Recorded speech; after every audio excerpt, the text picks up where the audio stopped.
이 시간 우리에게 주시는 하나님 말씀은 디모데 후서 2장 1절부터 7절까지 말씀입니다. 디모데 후서 2장 1절부터 7절까지 말씀을 교독하시겠습니다. 내 아들아, 그러므로 너는 그리스도 예수 안에 있는 은혜 가운데서 강하고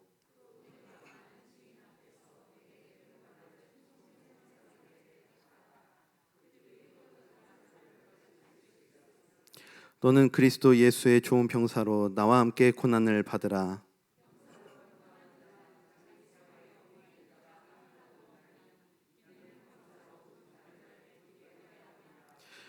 경계하는 자가 법대로 경계하지 아니하면 승리자의 관을 얻지 못할 것이며. 함께 읽겠습니다. 내가 말하는 것을 생각해보라. 주께서 범사에 내게 총명을 주시리라. 아멘. 우리가 아이를 키우시는 엄마들을 볼 때 떠올리는 표현이 있습니다. 바로 강함이라는 표현입니다. 그래서 이런 말도 있죠. 세상의 모든 어머니들은 강하다라는 말도 있습니다. 근데 이 말을 우리가 다시 한번 잘 생각을 해보면요, 사실 굉장히 재미있는 표현입니다. 왜 그러냐면 우리가 일반적으로 강함이라는 것을 표현을 언제 했는지 한번 생각을 해보면요, 보통은 힘이 센 사람들, 혹은 싸움을 잘하는 사람들, 혹은 부유한 사람들을 가리켜서 보통은 강함이라고 표현하기 때문이에요. 그러니까 보통 내가 가진 어떤 힘과 소유를 표현을 할 때 강함이라는 표현을 쓰는데요, 특별히 어머니들에게 이 강함이라는 표현을 쓴다라는 것이 사실은 굉장히 조금 다른 표현이고 또 재미있는 표현이라고 우리가 생각해 볼 수 있습니다. 왜냐하면 이 어머니들에게 쓰는 이 강함이라는 것은 조금 다른 의미로 사용되는 것이기 때문인데요, 어머니들이 강하다라는 것은 사실은 남편보다 힘이 세서 그렇게 표현하는 것은 아니라는 겁니다. 물론 제가 종종 그런 집이 있다고는 가끔씩 이렇게 듣기는 하는데요, 사실 정말 어머니들께서 남편보다 힘이 세서가 아닌 거죠. 그러면 그 이유가 무엇일까요? 왜 어머니들에게 강하다라는 표현을 쓸까요?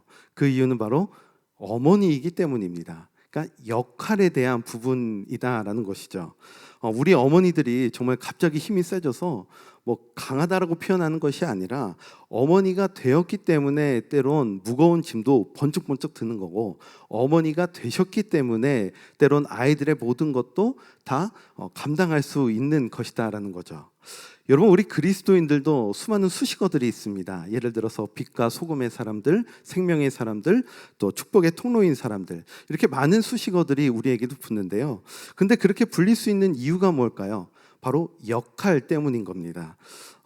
정말 우리의 얼굴이 예수님을 믿고 난 뒤에는 정말 우리 얼굴에서 빛이 나오고, 또 어떻게 알아보지 못할 정도로 너무 갑자기 미인이 되셔서, 그래서 빛과 소금이라고 하는 건 사실 아니죠. 그러니까 물론 우리 교회 성도님들께서는 그런 분들만 모이신 것 같긴 하지만, 그렇지만 우리 얼굴에서 갑자기 빛이 나오기 때문에 우리에게 빛과 같은 존재다라고 말하는 것은 아니다라는 겁니다. 그러면 그 이유가 무엇입니까? 바로 예수님께서 우리를 그런 존재로, 또 그런 역할로 부르셨기 때문에 우리는 그렇게 부를 수 있는 것이죠. 아멘이십니까? 오늘 사도 바울이 디모데에게 해주는 권면도 그렇습니다. 우리가 이 땅을 살아가는 데 있어서 우리가 어떤 존재고, 또 우리에게 주어진 역할이 무엇인지 우리가 반드시 깨달아야 한다는 겁니다. 왜냐하면 그것을 깨닫는 사람만이 능력의 삶을 살 수 있고, 또 강함이 되는 삶을 살 수 있기 때문이다라는 겁니다. 특별히 오늘 사도 바울의 권면을 통해서 우리가 지금부터 고난 중에 있는 사람이 어떤 삶을 살아야 할지, 특별히 또 이 시대를 우리가 살아갈 때에 어떻게 하면 강함의 능력의 삶을 살아갈 수 있을지를 우리 사도 바울의 권면을 통해서 함께 나누게 될 텐데요, 이 시간 그 말씀을 함께 나누면서 디모데에게 주시는 그 말씀이 나에게 주시는 말씀이다라는 그 믿음으로 귀한 은혜 받는 이 시간이 되시길 간절히 소망합니다. 먼저 오늘 본문인 이 디모데 후서는요, 감옥에 있는 사도 바울이 디모데에게 쓴 편지입니다. 그런데 사도 바울이 이 편지를 쓸 당시는 사실은 그렇게 상황이 좋은 상황은 아니었습니다. 사도 바울에게도 디모데에게도 그리고 에베소 교회에도 좋은 상황은 아니었습니다. 왜냐하면 그 당시 이제 로마의 핍박이 너무나 심했기 때문에 사도 바울조차도 언제 죽임을 당할지 사실은 알 수 없을 정도로 그렇게 굉장히 핍박이 심했던 시기였습니다. 그리고 에베소 지역 같은 경우도 그 당시 쾌락의 문화가 굉장히 심했었습니다. 그래서 많은 사람들이 우상을 섬기고 세상의 쾌락을 섬기는데 사랑하는 데 굉장히 심취했던 지역이었습니다. 또 하나 또 영지주의자들과 같은 이단들도 굉장히 왕성히 활동을 했기 때문에 수많은 사람들이 쾌락을 쫓고 또 믿음을 저버리는 교회를 떠나가는 그런 상황이 지금 에베소 지역 가운데 있었던 것입니다. 그러다 보니까 에베소에서 혼자 고군분투하면서 목회를 하고 있는 이 디모데가 사도 바울은 너무 걱정이 되는 거죠. 디모데가 아무리 나이가 젊다 하더라도 하나님의 일을 함에 있어서 힘이 필요하지 않습니까? 그래서 사도 바울은 디모데에게 우리가 겪는 이 고난의 시간들, 또 이 고난의 순간들을 어떻게 우리가 바라봐야 하는지, 그리고 이 시대 가운데 정말 우리 그리스도인들이 어떤 삶을 살아가야 하는지, 또 그것을 어떻게 가르쳐야 할지에 대해서 지금 사도 바울은 하나하나 설명해주고 있습니다. 자, 먼저 사도 바울은 무엇을 이야기하는지 한번 보실까요? 우리가 지금 겪는 고난에 대해서 먼저 이렇게 말하고 있습니다. 자, 3절을 보실까요? 너는 그리스도 예수의 좋은 병사로 나와 함께 고난을 받으라. 자, 지금 사도 바울이 말하는 것은 이런 이야기입니다. 우리에게 주어진 고난은 피할 문제가 아니다라는 겁니다. 우리에게 주어진 고난은 함께 받아야 하는 문제다라는 겁니다. 여러분, 우리 삶에도 고난이 찾아올 때가 있죠. 분명 예수님을 믿고 또 우리가 신앙생활을 하는데도 불구하고 우리의 삶에 고난과 같은 시간들이 찾아올 때가 있습니다. 어떤 건강의 문제, 자녀의 문제, 어떤 성도와의 관계의 문제, 그러니까 어떤 여러 가지 문제로 인해서 신앙생활하는 것이 고난처럼 느껴지는, 어렵게 느껴지는 그런 때가 있을 수 있습니다. 또 이 시대 가운데 우리가 신앙을 지키며 살아가는 것이 굉장히 고난처럼 느껴지는 우리의 모습이 있을 수 있습니다. 근데 사실 그동안 우리가 고난이라고 하면 사실은 피할 문제라고 많이 생각했거든요. 그러니까 고난을 어떻게 하면 피할 수 있는지, 고난을 피할 수 있는 그 능력이 사실은 진짜 능력이라고 우리는 그동안 생각을 해오지 않았습니까?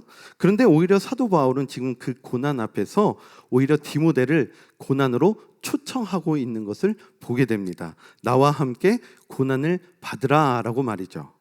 그러면 사도 바울은 왜 이렇게 얘기할까요? 왜 고난의 문제를 피할 문제라고 말하지 않고 함께 받아야 하는 문제라고 얘기하고 있을까요?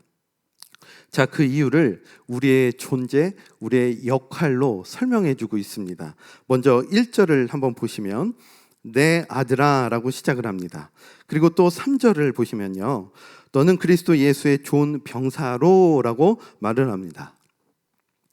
여러분, 지금 이 말이 무슨 말이냐면요, 한 아이 엄마가 아이를 키우는 데 있어서 무거운 짐도 들어야 되고 또 많은 위험한 일도 감당해야 하지만 어머니이기 때문에 그 길을 감당해낼 수 있는 것처럼 우리 또한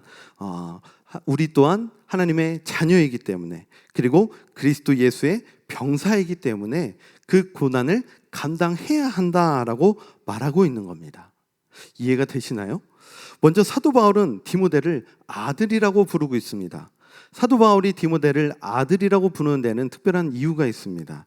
우리는 이것을 아버지와 또 아들의 관계로 생각해 볼 필요가 있는데요, 그 당시에 아버지의 것을 상속받는 사람은 오직 누구뿐이죠? 아들뿐입니다. 그런데 지금 사도 바울이 디모데를 향해서 내 아들아 라고 부른다는 것은 그냥 단순히 친하기 때문에 그렇게 부르는 것이 아니라 너는 내 영적 상속자로서, 너는 내 축복의 상속자로서 나를 따라 살아야 한다라고 권면하고 싶은 것이죠. 그럴 때 그 아들에게는 어떤 축복이 있게 되는 걸까요? 아버지의 모든 축복을 받게 되는 것입니다. 지금 이 디모데가 바울의 뒤를 이어서 따라가게 될 때 바울에게 임한 모든 축복이 디모데에게도 임할 것이다 라는 것이죠. 여러분, 우리는 이 관계의 시작을요, 예수님과 제자의 어떤 그 관계로 볼 수가 있습니다. 그 관계에서 볼 수가 있는데요. 예수님이 제자를 부르실 때 이렇게 말씀하셨어요. 누구든지 나를 따라오려거든 자기를 부인하고 자기 십자가를 지고 나를 따라와야 된다. 여러분, 이 말씀에서 어떤 의미가 담겨 있습니까? 예수님을 따르는 제자의 삶에는 고난을 피하는 삶이 아니라 오히려 자기를 부인하고 고난을 받아야 되는 삶이 따라오게 될 것이다 라는 것입니다. 예수님의 제자이기 때문에 고난이 찾아올 수밖에 없고, 또 하나님의 자녀이기 때문에 고난이 찾아오게 된다는 것이죠. 여러분, 예수님이 걸으신 그 길을 한번 생각해 보십시오. 그 길은 구원의 길이었지만 한편으로는 고난의 길이기도 했습니다. 그런데 놀라운 것은 무엇이냐면 그 끝은 또 구원이었고 영광이었다라는 것입니다. 그래서 예수님은요, 나를 따라오라 라는 그 말 뒤에 이렇게 말씀하셨습니다. 이 중에 인자가 그 왕권을 가지고 오는 것을 볼 자들이 있느니라.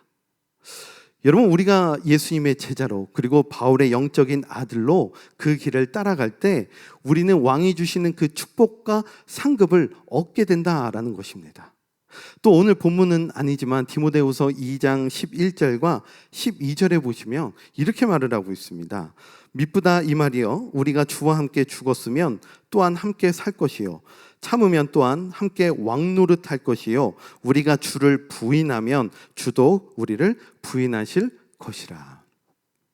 사랑하는 성산교회 성도 여러분, 우리가 아들된 자로서, 그리고 예수 그리스도의 제자로서 그 길을 따라갈 때 때로는 고난의 어떤 어려움이 우리에게 찾아올 수 있지만 그 끝에는 주님과 함께 왕노릇하게 된다는 것을 믿으시길 간절히 소망합니다.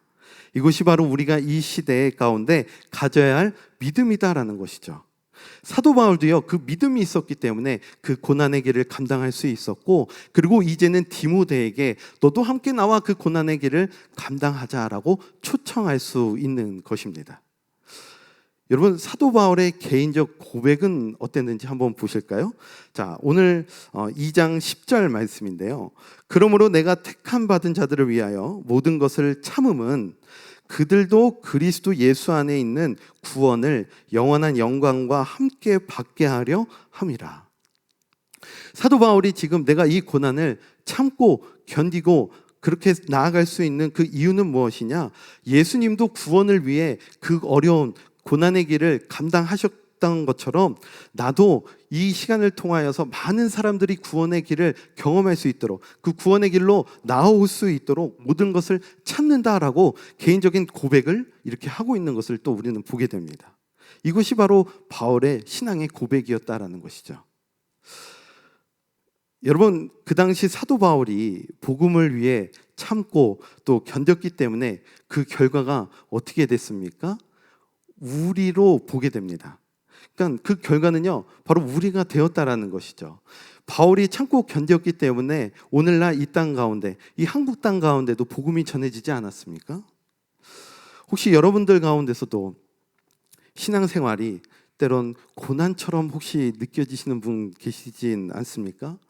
왜 우리가 배우기에 힘써야 되고 또 왜 우리가 가르치기에 힘써야 되는지 아직 잘 이해되지 않는 분들이 혹시 계십니까?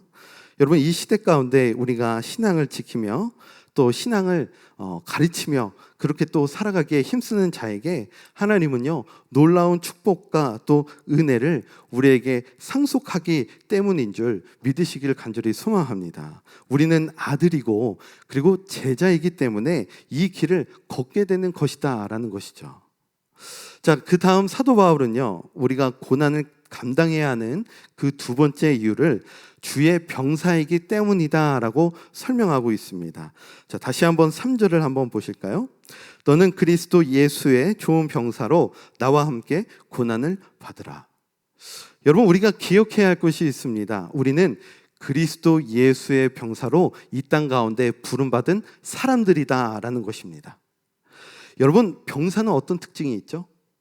병사는요, 내가 병사가 되고 싶다고 할 수 있는 것이 아닙니다. 병사는요, 왕이 모집을 해야 병사로 내가 설 수가 있습니다.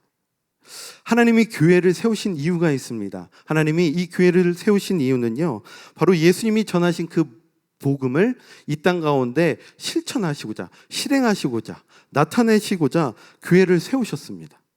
그래서 우리는 주일날 함께 모여서 예배하고 또 말씀 듣는 것이 너무나 중요한 것이죠.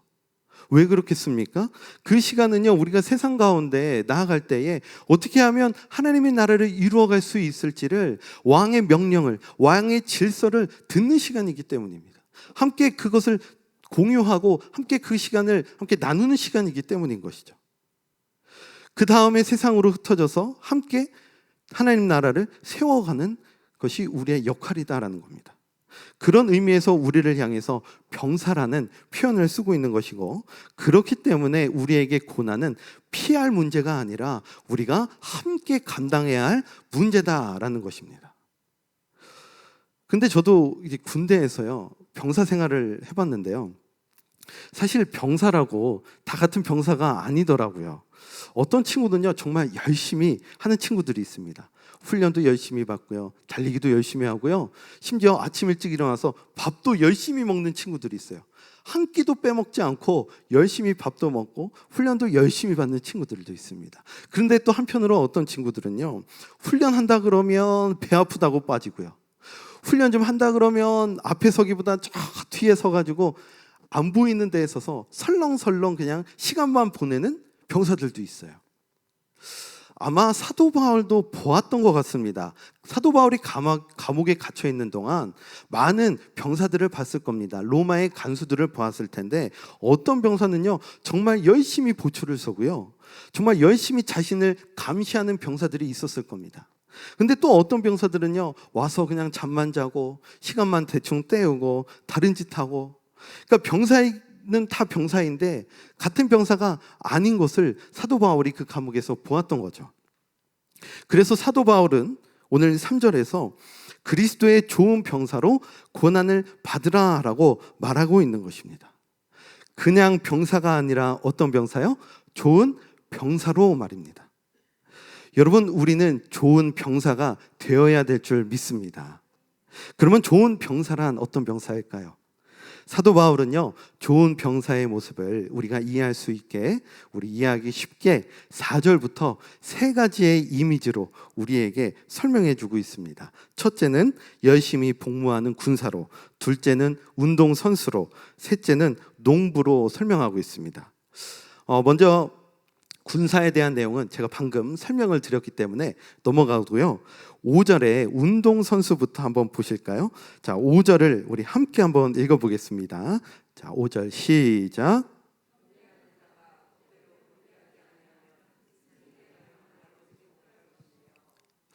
자, 그 당시에도요, 올림픽이라는 운동 경기가 있었습니다. 그래서 각 지역에 대표되는 선수들이 모여서 이제 운동 경기를 이제 진행을 하는 건데요. 근데 단순히 실력이 좋다고 와가지고 경기를 할 수 있는 것이 아니었습니다. 그 당시에는 약 1년 정도 이제 정해진 규율에 따라서, 규칙에 따라서 훈련을 받아야 됐습니다. 그리고 그것을 통과한 사람만이 대회에 나갈 수 있었어요. 그러니까 사실 요즘 시대 때도요, 정해진 법대로 경기를 하지 않으면 승리의 관을 얻을 수 없지 않습니까? 예를 들어서 발로만 해야 하는 운동 경기인데 손을 사용하거나 손으로만 해야 하는 경기인데 발을 사용한다면 그 사람이 아무리 잘한다 할지라도 승리의 관을 얻지 못하는 것처럼 말이죠. 그러니까 사실 이런 사람에게 승리의 관을 얻지 못한다는 것은 당연한 결과이지만요, 근데 우리가 여기서 주의 깊게 살펴봐야 될 것은 무엇이냐면 운동선수라는 단어입니다. 여러분, 이 단어의 뜻은요, 그냥 단순히 취미생활로 운동하는 어떤 아마추어를 의미하는 것이 아니라 자기의 모든 것을 투자하는, 자기의 인생을 걸고 운동하는, 오늘날로 말하자면 어떤 프로 선수를 의미하는 단어입니다. 그러니까 좋은 병사의 어떤 그리스도인은 어떤 사람이냐? 내가 원할 때 운동하고 내가 하기 싫으면 하지 않는, 그리고 내가 전쟁 나가고 싶으면 전쟁 나가고 또 훈련하기 싫으면 훈련 안 하는 어떤 그런 사람들이 아니라 최고의 결과를 얻기 위해서 내 전부를 바치는 사람, 항상 그것만 생각하고 항상 그 승리만을 위하여서 항상 준비하는 사람, 그런 병사가 바로 좋은 병사이고 그런 그리스도인이 되어야 한다라는 것입니다. 여러분, 내가 하고 싶을 때만 기도하고 내가 하고 싶을 때만 말씀 보고 내가 오고 싶을 때만 예배 온다면 어떻게 그 군사가 전쟁에서 승리할 수 있겠습니까? 어떻게 운동선수가 그 승리의 면류의 관을 얻을 수 있겠습니까?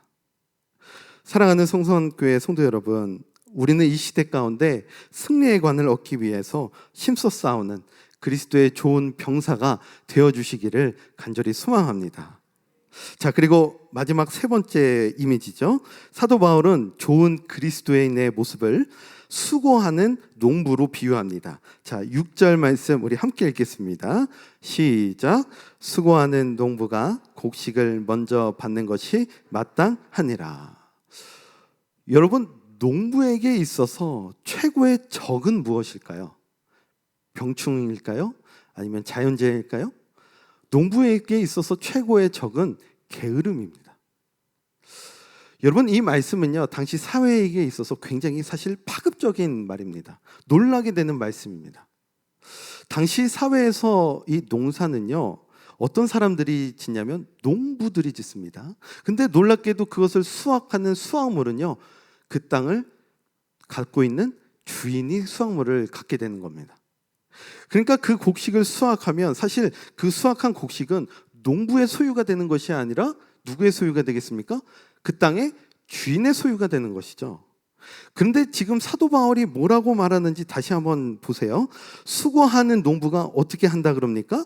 곡식을 먼저 받는 것이 마땅하니라.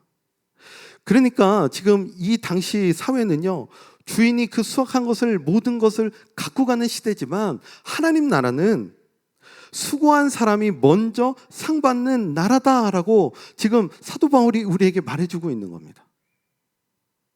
여러분, 이 말씀이 이 뒤에 다른 말씀과 또 어떻게 연결되는지 한번 보세요.